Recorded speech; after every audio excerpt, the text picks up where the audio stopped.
Hey there, this is Jason. We recently left this girl right here and her sisters all alone for nearly 2 weeks. We incorporated a number of automated systems that care for the food, water, and shelter so that we have the freedom to go away for extended periods of time without having to worry about getting a chicken sitter. I want to share with you what some of those systems are so that you can incorporate some of those into your backyard chicken coop.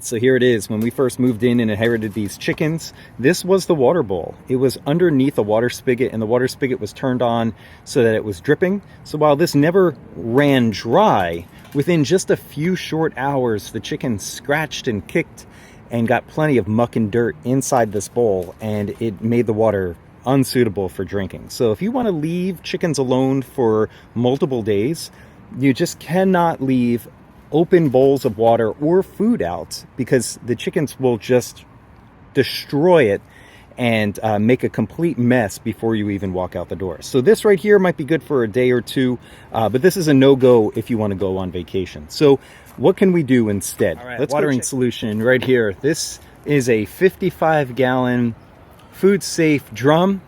It formerly had tapioca syrup in it. I know that because I had to clean out the tapioca syrup. It was very thick and difficult to clean, but once I got it cleaned out, it was the perfect waterer. At 55 gallons, I could go maybe 6 months if I filled this all the way up to the very top without having to worry about replenishing it. One really important thing, I went out of my way to get a screw top that looks like this. The screw top is the entire top, rather than just a little opening at the top. They call that the bung hole. Rather than having that type of opening, which makes cleaning really, really difficult, I went ahead and got this type of lid so that I could actually get in there and clean the inside out really, really well.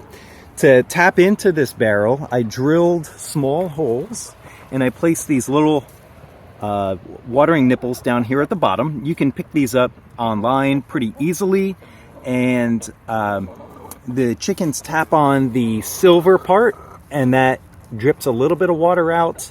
They do require some training.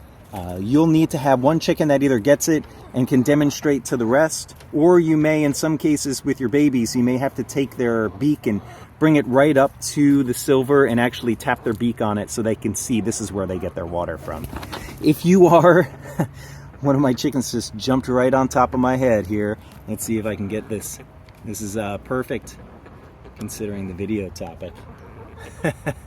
One thing to note, if you are using these red nipples, they do degrade in the sun. And you can see there's a color difference here. Some of them are a brighter red, some of them are more dull. Luckily, this barrel is mostly shaded throughout the day, but I did have one of these degrade to the point where it broke and all the water leaked out. So you'll want to periodically replace these. I replace them about every 6 months by just unscrewing them, adding some thread tape like you would if you were doing irrigation, and adding new ones. These are cheap enough where I consider them to be disposable. You can buy another pack for maybe $5 or $6 online. So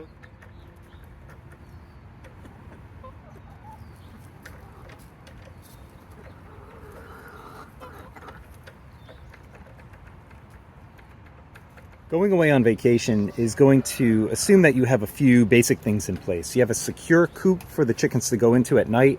You have your chickens trained to actually go into that coop each night rather than flying up into the trees like some of my chickens used to do. And if you have those things in place, then you will absolutely positively want to get one of these automated chicken doors. For me, I tried a few different brands, but I discovered Run Chicken, and once I put this in place, I decided this was the one that I was going to go with. This is the T50, and the best part about this chicken door is that all of the mechanics are contained inside of this box. There's a gear on the inside that turns, and the gear corresponds to these little rectangular holes in the door, so the door will slide up and down as that gear turns. There's some really cool features here. You can either go on the website or download an app, and you can program the door to do a number of different things, like close at a specific time or close at dawn or dusk. And then you hold your phone up to this sensor. When you enable and you get into the programming mode and you enable the sensor to pick up on a specific light pattern that your phone flashes at it, it will then use that light pattern to program the door to do whatever it is that you want it to do. So there's no screen, there's no way to actually program the door right here. Instead, that's done on your phone, and then you take your phone, you place it up to it, you enter programming mode, and you go ahead and program your door that way. The door will come down and shut all the way. If the door picks up on an obstruction, it will either stop or reverse, because the door thinks that maybe there might be a chicken in there and it doesn't want to do harm or crush the chicken. So if you are putting a door in a brand new coop, one of the ways that you can help solve this is by raising the door up a little bit from your bedding. And if I peek inside here, you'll see that the door is a couple inches higher than the bedding. And then that's equally true out here.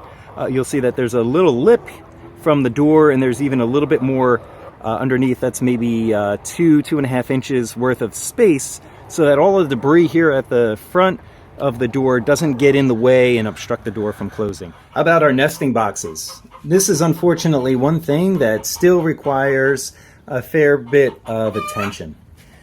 There's really no way for me in my setup to take the eggs and secure them in the nesting box so that chickens can continue to lay eggs without crushing the eggs that are already in the nesting box. So I do ask my neighbors to come by periodically to pick up the eggs. I feel like they get something out of it. Whatever they find, they can have. Right, so food is the last thing that I want to share with you, and you'll see I have some drainage tubes over here that have a 90-degree elbow attached to the bottom. They're strapped to the wall because they are on the longer side, and the tubes themselves, they're at approximately a 45-degree angle. So they are gravity-fed feed tubes.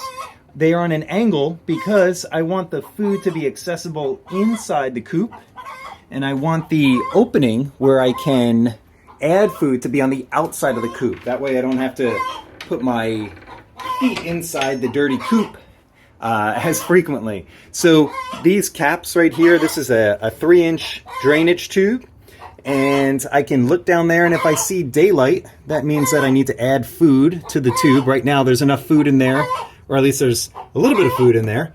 And then I have a larger container that I store all of my feed in, and then I just scoop it out, slide it down that tube, and I've got 2 tubes that will last many, many days, if not several weeks, before they run dry. A couple things, as my chickens are singing their egg songs, they're being very vocal now that they know the camera's rolling. A couple things to note about feeding chickens. I purposely have my food in the coop because I want the food to be behind the closed door at night. I used to have these gravity tubes outside the coop, and I would get a lot of rats and raccoons and all sorts of other rodents that would feed on the food overnight. So I move that food inside. My water stays outside. I don't want water inside my coop because the floor is wood, and if there's a leak, that would be really, really messy. Gravity fed is the way to go for me.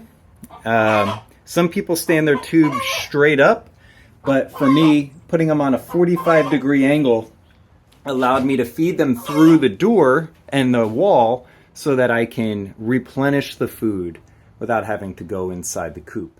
So I hope some of these automated features are helpful for you. I've had a lot of success with these automated doors and waterers and gravity-fed feeders. I've had these in place now for over 3 years, and so I feel like I've tested them enough to stand behind them and say, this is the way that you should be managing your chickens and your chicken coop.